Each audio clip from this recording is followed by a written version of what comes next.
Hi guys, have you received your hepatitis B vaccine? Have you even gone to do your hepatitis test? No. Really? Before, let's talk. So hepatitis is the inflammation of your liver. When your liver is inflamed, that is what it is hepatitis. And it is caused by a viral infection. Okay? We have the non-viral and we have the viral hepatitis. The viral hepatitis, that's where we have hepatitis A, hepatitis B, hepatitis C, D, and E. You see that A and E? Yes, they can be spread through contaminated food and water. Hepatitis B, hepatitis C, hepatitis E can be spread through coming in contact with somebody's fluid, somebody who has been infected. When you come in contact with their body fluid, like maybe their semen, blood, or maybe vaginal fluid, you can contact it. But the non-viral hepatitis, that's where we have alcohol induced. You see those people that drink alcohol so much. We have been shouting this since avoid alcohol.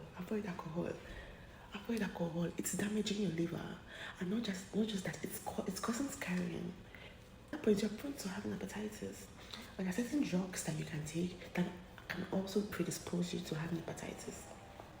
I also want to talk about the autoimmune hepatitis. Autoimmune hepatitis. At this point, you know what is happening? This is when your body is building up antibodies that is attacking your liver. That one, we don't even know the cause. So one good thing is that if you find out on time, there are certain drugs that they can give to you that can help to suppress your immune system. Do you understand? But if you find out late, then you might be required to do liver transplants, because at that point, it's already complicated. So I also want to talk about ischemic hepatitis. Don't forget that all of these ones I'm mentioning now are the non-viral hepatitis. Okay, they are the non-viral hepatitis. So for ischemic hepatitis, this is when there's insufficient blood flow to the liver. It can result in such an individual can be prone to having hepatitis. In all of this I've mentioned, what are the tips that we need to prevent hepatitis? Guys, the first thing I want you all to do is go for your hepatitis test. Yeah. Go for your hepatitis test. When you go for a hepatitis test, if it's negative, we thank you, Jesus, we thank you. Thank God, okay? Now, you will start receiving your vaccine to prevent you from having this viral infection, okay? That vaccine is very important. Once you're negative, you start taking your vaccine. But if you're positive, you see now why it's good for you to check so that you can complete treatment as soon as possible.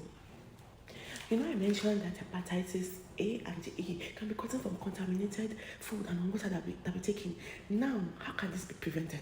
When you go to a new space, when you go to a new environment, be mindful of where you buy your food.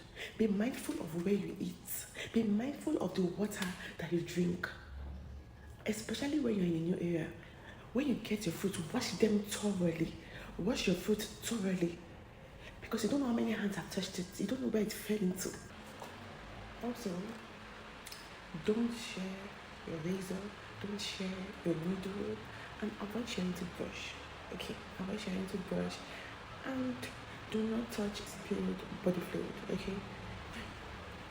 So yeah, that's just basically. I hope you learned a lot from this video, and please go and do your hepatitis test. Okay, and take your vaccine. It's very important. Take your vaccine. It's very important. Yeah. I'll see you in the next video. Bye.